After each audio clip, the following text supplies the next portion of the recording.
আসসালামু আলাইকুম এভরিওয়ান, কেমন আছো তোমরা?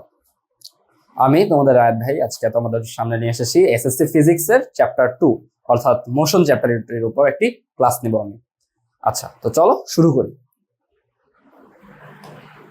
ফিজিক্সের মোশন বোঝার জন্য আমাদের একটা জিনিস ভালো মতো বুঝতে হবে, সেটা হচ্ছে ফ্রেম অফ রেফারেন্স।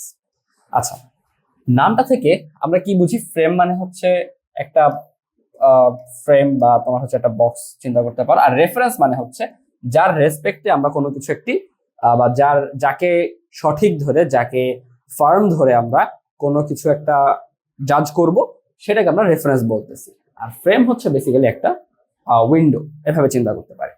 এখন এটা তো নামে গেল, এটা আসলে জিনিসটা আসলে কি? আচ্ছা, ধরো তুমি বাসে যাচ্ছ, তুমি দেখলা কি তোমার বন্ধু বাসের সামনে থেকে সাইকেল বাইরে দাঁড়ায় আছে, তোমার বন্ধু সে সামনে থেকে ডাইরেক্ট করে পিছু চলে গেল, কিন্তু তোমার পাশে বসা যে যাত্রী সে কোথাও গেল না, তোমার পাশেই বসে আছে। তো তুমি কি বলবা যে তোমার পাশের যে বসে আছে সে স্টেশনারি, আর তোমার যে বন্ধু সে ইন মোশন? এখন তোমার বন্ধু দেখলো তুমি তার সামনে দিয়ে সাই করে চলে গেলা, সাথে তোমার পাশে যাত্রীকেও সে দেখলো, সেও সাই করে চলে গেল। এখন তার রেসপেক্টে সে সে স্টেশনারি আর তুমি মোশনে। এখন কথা হচ্ছে যে কে ঠিক? তোমরা দুজনেই ঠিক। দেখো, তুমি তুমি দেখতেছো কি তোমার বাসের ইন্টেরিয়রটা দেখতেছো, তোমার বাসের ইন্টেরিয়র তোমার সাথে মুভ করতেছে। সো তোমার কাছে বাসের ইন্টেরিয়র মানে তোমার বাসের ইন্টেরিয়রটা স্টেশনারি, এন্ড তুমি ওইটাকে রেফারেন্স ধরে, ওইটাকে ট্রু ধরে তুমি দেখলা কি তোমার ফ্রেন্ডটা মুভ করছে, তোমার ফ্রেন্ডটা ইন মোশনে। আচ্ছা, এখন তোমার ফ্রেন্ড যেটা দেখছে, সে তার আশেপাশের এনভায়রনমেন্টটাকে স্টেশনারি দেখছে এবং সেটাকে সে ফার্ম ধরে রাখছে এবং সেটাকে সে স্ট্যান্ডার্ড ধরছে। সেই স্ট্যান্ডার্ড ধরে যখন দেখলো যে সে বাসটা মুভ করতেছে, তখন সে বলল যে হ্যাঁ তুমি মোশনে আছো, আমি না। আর তুমি বলতেছো সে মোশনে আছে। It all comes down to the frame of reference. আচ্ছা, আশা করি তোমরা ফ্রেম অফ রেফারেন্স ব্যাপারটা বুঝতে পারছো। আচ্ছা, তাহলে চলো এখন মোশন কি এটা নিয়ে একটু আলোচনা করি। বইয়ের ভাষায় মোশন হচ্ছে যে if displacement change, if if position changes if position changes with respect to time, তাহলে আমরা সেটাকে বলতে পারতেছি যে সেটা মোশনে আছে। আর স্টেশনারি হচ্ছে ইফ মোশন, আরে বাবা, if position does not change does not change with respect to time, তখন আমরা বলতেছি জিনিসটা স্টেশনারি আছে। আচ্ছা, স্টেশনারি কি আর মোশন কি আশা করি আমরা বুঝতে পারছি। এখন চলো তাহলে আমরা নেক্সট কি আছে এটা দেখি। Types of motion. আমি জানি এটা নিয়ে তোমাদের পড়তে একটু কষ্ট হয়, ব্যাপারটা একটু ক্লামজি লাগতে পারে, কিন্তু বিশ্বাস করে এটা খুবই ইজি তুমি যদি একটু গুছায় পড়ো। আচ্ছা, গুছায় পড়ো, আমি তোমাদের এখানে একটু অ্যারেঞ্জ করে দিছি, হোপফুলি এগুলো তোমাদের কাজে লাগবে। তো চলো আগে দেখি কি কি মোশন আছে, কয় ধরনের মোশন আছে সেগুলো একটু আলোচনা করি। প্রথমে আছে লিনিয়ার মোশন। মানে তুমি লিনিয়ার মোশন নিয়ে আসলে বোঝানোর তেমন কিছুই নাই, তুমি জাস্ট একটা পয়েন্ট থেকে সোজা একদিকে গেলা, তোমার কোনো কার্ভেচার হবে না, মুভমেন্ট বা তোমার প্যাথ অফ মুভমেন্টে কোনো কার্ভেচার হবে না, তুমি জাস্ট স্ট্রেট একটা লাইনে যাবা, তাহলে সেটা লিনিয়ার। এটার এক্সাম্পল অহরহ আমাদের সামনে, একটা গাড়ি যদি সোজা যায় তাহলে সেটা লিনিয়ার মোশন হয়ে যাচ্ছে, অ্যাজ সিম্পল অ্যাজ দ্যাট। আচ্ছা, সার্কুলার মোশন হচ্ছে যে তুমি যদি একটা পয়েন্টের রেসপেক্টে ঘুরতে থাকো ঘুরতে থাকো ঘুরতে থাকো, তখন সেটা হচ্ছে সার্কুলার মোশন। এইখানে তোমাদের একটা জিনিস মাথায় রাখতে হবে যে এই পয়েন্ট বা এই পয়েন্টটার রেসপেক্টে যে আমি ঘুরতেছি, আমার প্রত্যেকটা ক্ষেত্রে কিন্তু এই পয়েন্ট থেকে আমি ইকুয়াল ডিস্টেন্স মেনটেন করতেছি। ঠিক আছে, এই ডিস্টেন্সটা অলওয়েজ সেম থাকবে, এই ডিস্টেন্সটা মেনে আমি রোটেট করতেছি, আমি রিপিটেডলি এভাবে ঘুরতেছি। এটাই হচ্ছে সার্কুলার মোশন। এইটার এক্সাম্পল হচ্ছে যে তোমার কি হয় বলি, ফেরিস হুইল, তোমরা জানো কিনা, ওই যে নাগরদোলা বলে যেটাকে, ওইটা একটা prime example of circular motion. এটাকে খুব সম্ভবত ফেরিস হুইল বলে। আচ্ছা, এখন আসি লাস্টের তিনটে, এই তিনটে নিয়ে মূলত আমাদের গ্যাঞ্জামটা লাগে, আশা করি এরপর থেকে আর কোনো গ্যাঞ্জাম লাগবে না। আচ্ছা দেখি, ট্রান্সলেশনাল মোশন হচ্ছে সেই মোশন যেটা, সেকেন্ড, ট্রান্সলেশনাল মোশন হচ্ছে সেই মোশন যেটা সেম ডিস্টেন্স কভার করে in the same time in the same direction. ভাই আপনি তো এটা রিডিং করলেন, অ্যাকচুয়ালি জিনিসটা কি হচ্ছে? ধরো তুমি এভাবে আগাচ্ছ না, তোমার ডিস্টেন্স সেম ডিস্টেন্স কভার করতেছে ইন সেম টাইম, বা একটা specific distance in a specific time. এখন এখানে একটা ডিফারেন্সিয়েটিং ফ্যাক্টর হচ্ছে যে ডিরেকশনটা, তোমার ডিরেকশন কিন্তু চেঞ্জ হবে না কখনো। এরপরে তুমি দেখো তুমি আগাচ্ছ, এরপর তুমি একটু উপরে উঠে গেলা, তোমার কিন্তু ডিরেকশন চেঞ্জ হয়নি। তুমি আরেকটু উপরে উঠে গেলা, তোমার কিন্তু তাও ডিরেকশন চেঞ্জ হয়নি। তোমার যে ভেলোসিটিটা, মানে তোমার ডিস্টেন্স আর টাইমটা তুমি ঠিক রাখতেছো, যে তুমি এই ডিস্টেন্সটা এই টাইমেই কভার করতেছো। সো এইটাই হচ্ছে বেসিক্যালি ট্রান্সলেশনাল মোশন।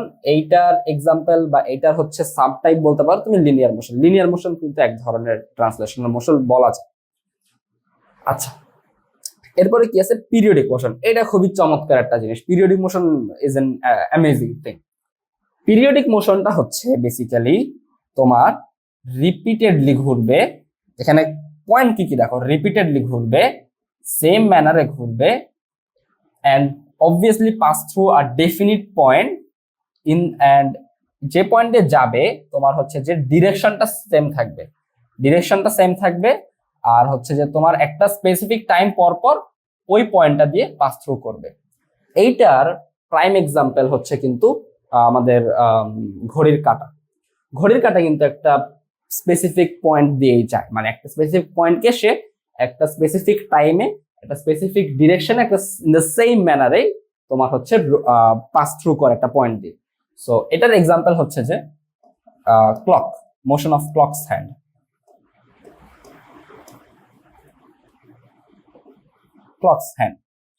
আচ্ছা, এটা বুঝলাম।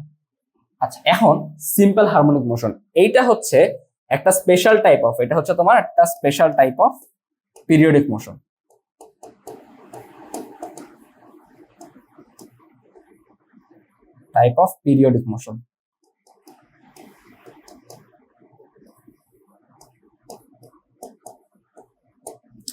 আচ্ছা, এটাতে কি হয় দেখো, এখানে একটা কনস্ট্যান্ট অ্যামপ্লিটিউড থাকে। আচ্ছা, অ্যামপ্লিটিউড কি? অ্যামপ্লিটিউড হচ্ছে, এটার বাংলা হচ্ছে বিস্তার। অ্যামপ্লিটিউড মানে হচ্ছে তোমার ম্যাক্সিমাম ডিসপ্লেসমেন্টটাকে আমরা অ্যামপ্লিটিউড বলতেছি। আচ্ছা, এইটা বোঝার আগে আমি তোমাদের একটা এক্সাম্পল দিই। আমরা তো সবাই পেন্ডুলাম সম্পর্কে জানি, রাইট? পেন্ডুলাম কি করে বলতো?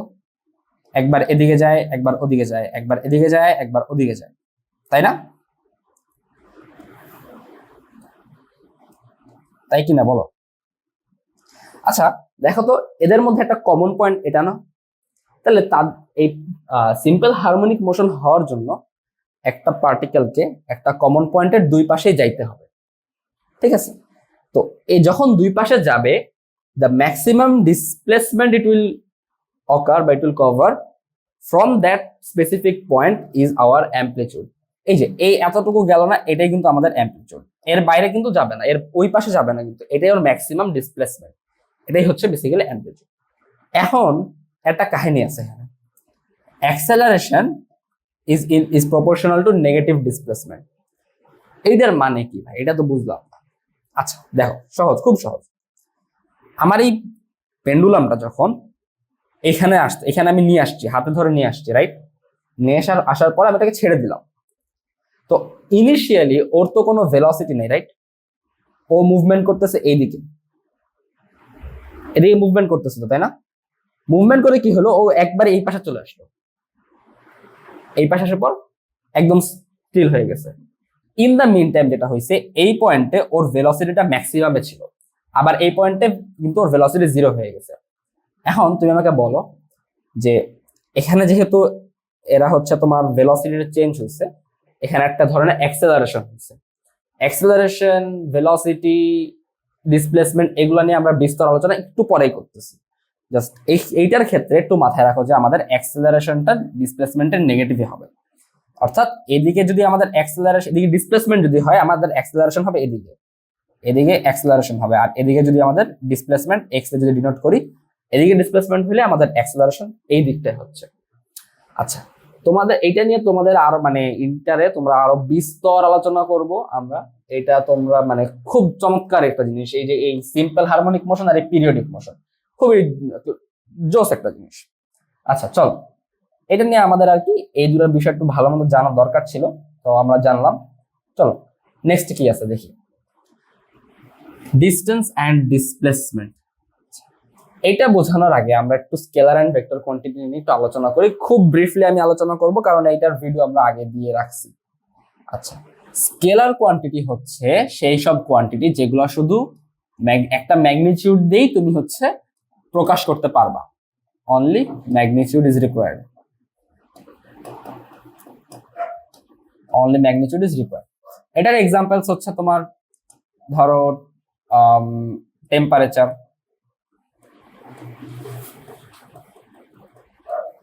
তুমি জাস্ট বলতে পারো যে এখানে এতটা certain temperature 37 degree, 20 degree, 25 degree, এটা বলে একটা ভ্যালু দিয়ে তুমি জিনিসটাকে এক্সপ্রেস করতে পারতেছো। এটাই মূলত স্কেলার কোয়ান্টিটি। যেমন টেম্পারেচারকে যদি আমরা টি দ্বারা ডিনোট করি, টি টেম্পারেচার আছে, তারপরে হচ্ছে তোমার ইয়ে আছে, টাইম আছে, তারপরে আরেকটা জিনিস ধরো ওয়ার্ক আছে। Work is a very good example of scalar quantity. তো এগুলো হচ্ছে বেসিক্যালি তুমি জাস্ট একটা ভ্যালু দিয়ে এক্সপ্রেস করতে পারবা যে আমার এখানে কতটুকু কি আছে বা যা আছে না আছে, তুমি জাস্ট একটা ভ্যালু দিয়ে এক্সপ্রেস করতে পারবা। আর ভেক্টরটা হচ্ছে তোমার ম্যাগনিটিউড, ম্যাগনিটিউড আর একটা ডিরেকশন লাগবে, একটা ডিরেকশন লাগবে, বুঝছো? তোমার মানে কি, মানে হচ্ছে যে এমন সব কোয়ান্টিটি যেটাকে তোমার এক্সপ্রেস করতে একটা ভ্যালু তো লাগবেই, একটা ভ্যালু লাগবে প্লাস তোমার একটা ডিরেকশন লাগবে।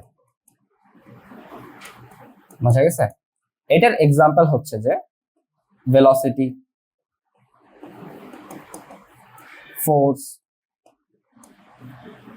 তারপরে অ্যাক্সেলারেশন, এটসেট্রা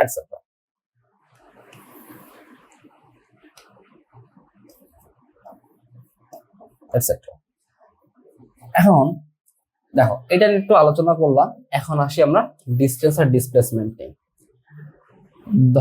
আচ্ছা, আমাকে একটা জিনিস বলো তো, তুমি ডিস্টেন্স বলতে অ্যাকচুয়ালি কি বুঝো?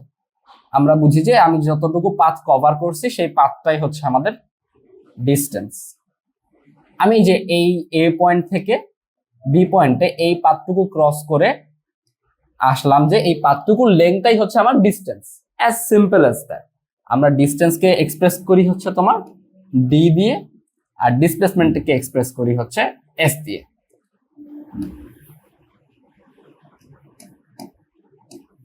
আচ্ছা ভাই, ডিস্টেন্স তো বুঝলাম, ডিসপ্লেসমেন্টটা কি?